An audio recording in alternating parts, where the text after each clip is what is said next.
Our next speaker is Roger Fahnestock, who has served as the Chief Information Officer for Kane County since 2002. Mr. Fahnestock has transformed technology in Kane County through building partnerships with the elected officials, department heads, and technology providers. Roger has been a tremendous resource to Kane County through his experience in education, government, and private business. During Roger's 13-year tenure at Kane County, he has directed initiatives to improve, replace, and automate the county's applications, infrastructure, systems, and services, including finance, tax administration, public safety, judiciary, and telecommunications. And of course, he is responsible for our topic this morning with our fiber network. I've had the privilege of being able to work with Roger, and along with elected officials, other department heads can attest to the way he and his team that he's built has elevated and improved and made much more efficient the way county government does business. I found Roger to be a leader, a planner, and one heck of a smart guy. So please join me in welcoming Roger Fahnestock. Thank you, Mark. Thanks. Okay. It's always fun to watch the technology guy run a presentation, right? See how this works. So what we're here to talk about today is the county's fiber technology. And I'd first like to say a few thank yous. Chairman Lawson for allowing me the opportunity to speak in front of a crowd like this. The IT people kind of get pushed to the back when we're working on a lot of the development and planning, and I think that Chairman Lawson has a vision for some of the things that we bring to the table, that we offer from technical minds. I think that's really important. Mr. Burke, I think that was an excellent presentation, and it sets the table for some of the things that we have going on in Kane County. In addition to that, a few other thank yous, the departments and offices that help put this together. It's a fabulous event. It's great to have this many people here. One last thank you. In the early days of setting up a lot of this fiber optic network, we were working on, how do we set up fiber to get access to government buildings. We didn't really have a really long-term vision or plan like Michael was talking about in Kansas City. So we started to formulate a plan. We started to look at how we would do these things. And one of the big partners in that would have been Carl Shadle in the Transportation Department from Kane County. They're fabulous. I think that a lot of this came to be through a partnership with their engineering folks and the people that do their planning and work in their traffic and management of the highways and the county infrastructure. So I think that's really important. So a couple of things about the fiber network. The first 47 miles and the construction of this, we began planning back in 2010. So this is something that's been going on for quite some time. It's received good support from the county board, and like I said, initially it was a county initiative. We needed to connect buildings in 5 different cities. We have a large county, 500 plus square miles. Some of our buildings are 20 minutes, 30 minutes apart, and they, in Elgin and Aurora. So we have some geographical challenges that we were faced with. And then there's this need for bandwidth. We needed more. And the first few years when I was working with the county, we were struggling with, a 1 megabit service, not gigabit, 1 megabit service for internet for the county. We have over 1,500 employees sharing 1 megabit, which you probably have more than that at your house now. So how do you increase that? How do you step into the next world, the millennials and all these people that want bandwidth? They want every device to be connected all the time. And we have thousands of people coming into courtrooms, thousands of people coming into government offices, and when they bring their devices with them, they want to be connected. So those are some of the challenges that we were facing. And we were looking at the construction and the backbone and the complement of what the Transportation Department had done along the county highway system gave us a unique opportunity to build an infrastructure to support broadband, to support infrastructure for dark fiber, for managed fiber services, and those types of things. So the one convenient thing that we have in Kane County, and I'll point this out, is the Randall Road corridor and Orchard. And if you're familiar with Kane County, you'll know that that's our commercial economic engine, a lot of business and retail along that particular corridor. Kane County Highway Department happens to have a vault and structured conduit system along that road. So what we did, we complemented that, and we went in and installed 47 miles of fiber along that corridor, and then we did some other county highways and interconnects to build out more structure to reach more places along the east side of the river, east side of Kane County. Conveniently, as we were building out this fiber, you'll notice that there's a couple of institutions on the right-hand side. These are commercial data centers. They do data and they do computer and infrastructure for a business. They're located strategically on the map off of this fiber network. There's 3 of them. There's Bike Grid in Aurora, there's New Continuum, and CME, all located hanging off of this fiber infrastructure. So those are huge assets. The other point about this map, and I love this map because of the perspective that it provides with the city of Chicago and the breadth from south to north or north to south of the size of Chicago. If you look at that map, you'll notice that our fiber network that is just west of Chicago, we're approximately 35 miles west of Chicago, and that map shows you that our fiber network spans the entire north-south distance of the city of Chicago. We also intersect with Interstate 88 and Interstate 90, which is the tollways. And as development and other transportation folks would tell you, we have 3 commuter rail stations that end out in Kane County. So the highway, the transportation, we have an economic engine and a corridor, and we also have a dark fiber or a fiber presence along the county highway system, which I think is the solution, or maybe the proposed solution to many of the technological challenges that we face in Kane County. So this represents really what we feel are some of the points of interest and some of the things that we already have connectivity and connections established in the Kane County area.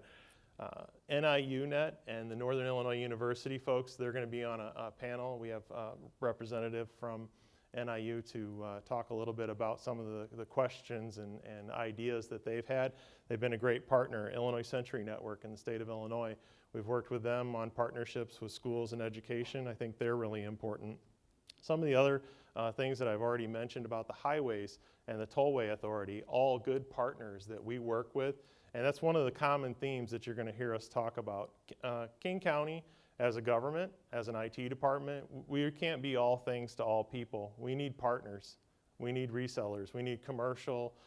We need the education, the healthcare, all of those different entities working together, very similar to what Mr. Burke said about, the sociology of it.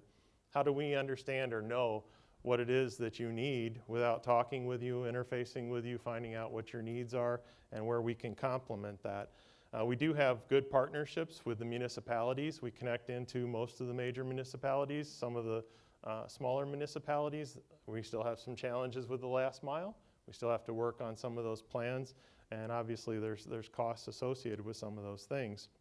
We've had a good partnership with the community colleges. We have some people here from our local community colleges, Elgin Community College, Waubonsee Community College is here, I think. Those institutions have been very complimentary, very helpful in establishing these services and working with us.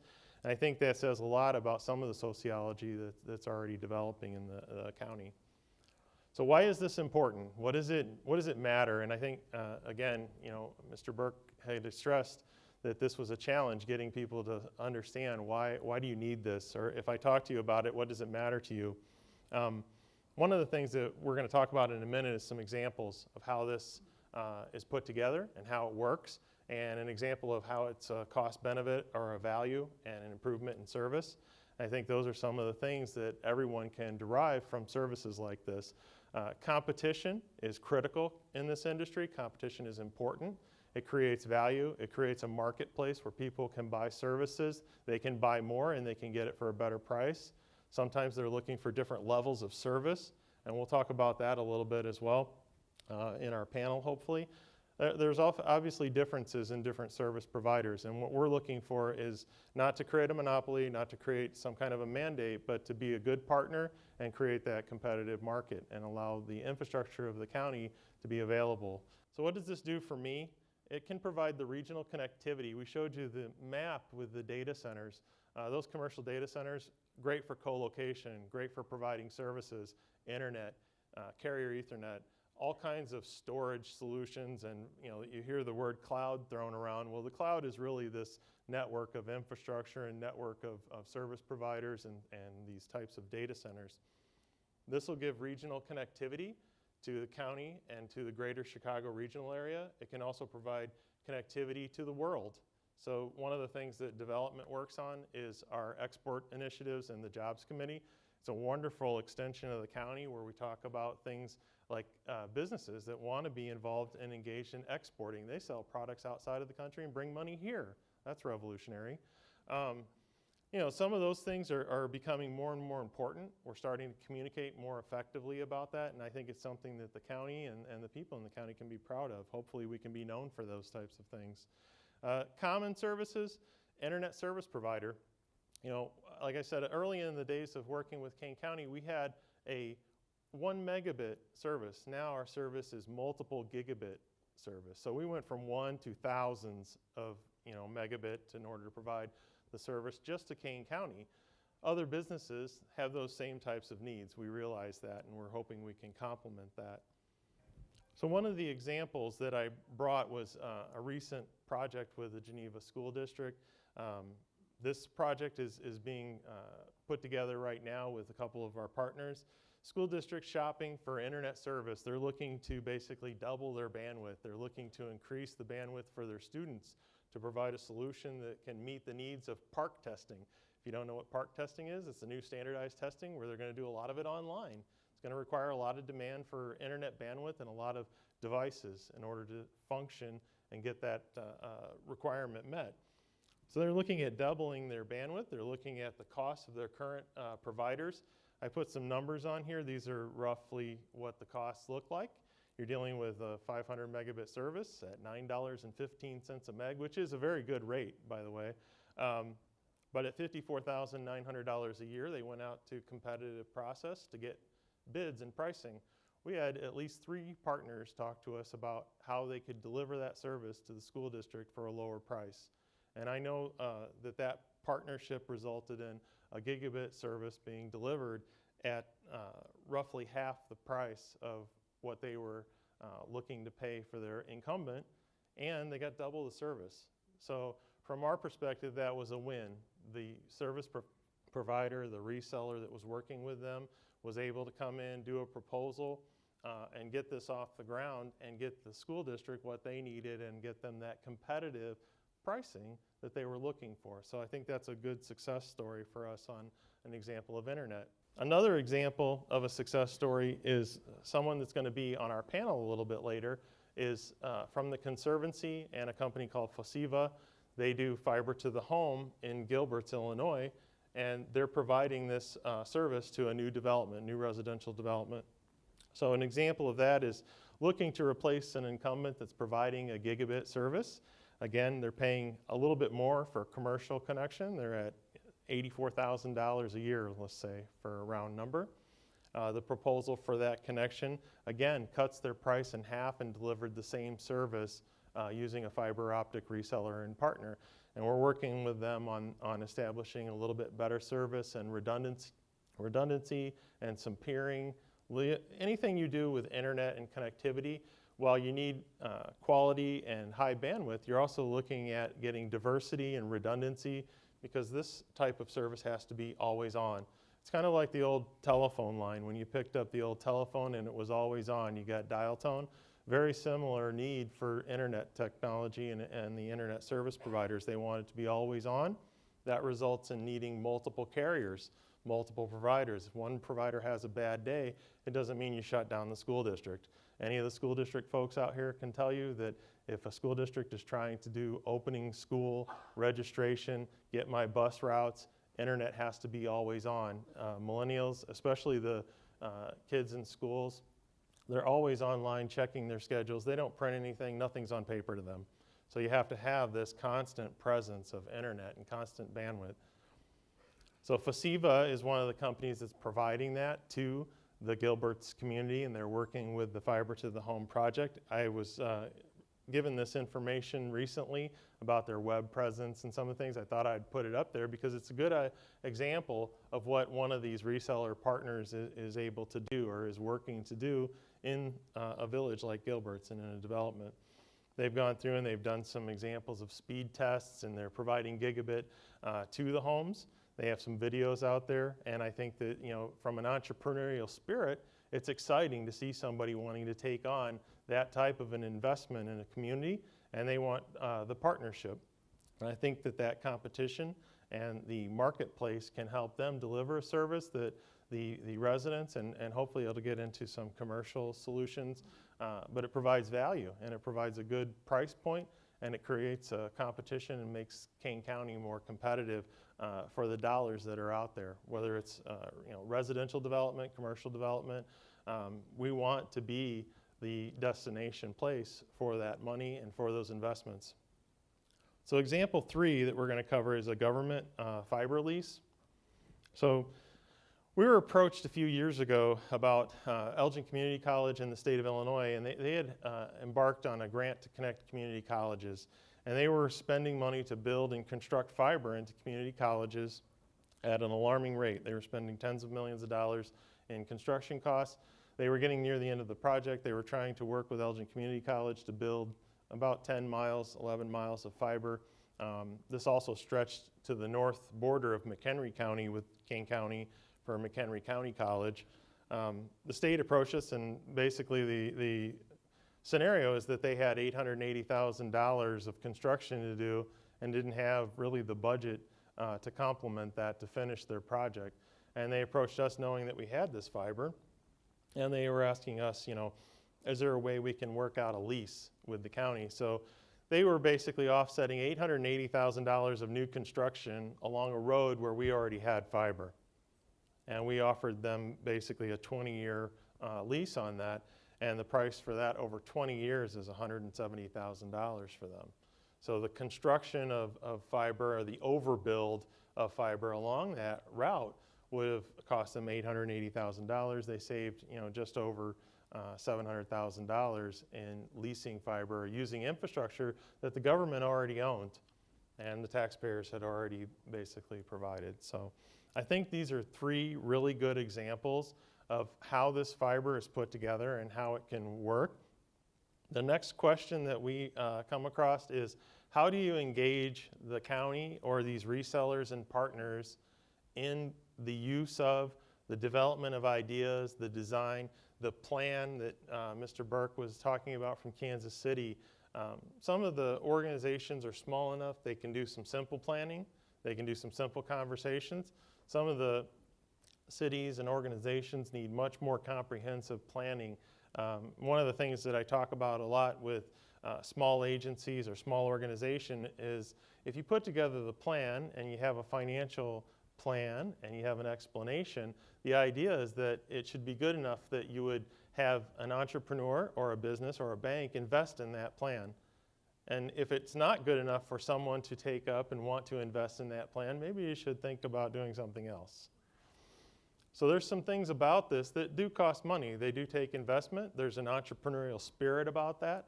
I think that Mr. Burke explained that. There's some really wonderful things that happen when you get the synergy of some technical people, some innovation hubs, the people that want to do this, that already have that creative mindset. They're going to do it. They're going to do it anywhere. Anywhere where they can get those types of services, they're going to be doing what they do. And if you want to be that destination, or you want to be that place, you're going to have to complement that. You're going to have to be providing that. So with that, that was the you know, extent of a 15-minute overview of some of the things that Kane County is doing with the fiber network. One last thing that I wanted to end with, and I've been using this quite frequently as a quote, and I think it's an interesting statement of our time with technology, especially the folks that are, you know, baby boomers versus millennials. And that's a statement from Arthur C. Clarke. If you don't know who Arthur C. Clarke was, he was a co-writer of the Odyssey, Space Odyssey 2001. And one of the things that he said was that any sufficiently advanced technology is indistinguishable from magic. And so one of the things that we try to do with our fiber project and our technology planning at Kane County is kind of dismissed and explain the magic. We try to show you who are the partners, who are the resellers, who are the people that makes these connectivity issues possible to give you solutions to provide for your community, for your organizations, for government, for business, all of those different interest groups that have a play in what we do with Kane County Fiber. So with that, I think we're going to go to break. We're going to be setting up our panelists, which are going to be answering some questions. These panelists come from a wide variety of industry. They represent residential development. Northern Illinois University is going to be on that panel. We have a person from our data center providers is on that panel. A fiber lease and fiber management company, infrastructure management company is on the panel. So I think you're going to find that really exciting. They do have some refreshments and some other things set up outside of these doors for you during the break. And what I'd like to do now is have everyone take the break. We'll set up the panel and have everyone come back in about 15 minutes. And we'll do a little bit more talking about solutions and some of the panelists.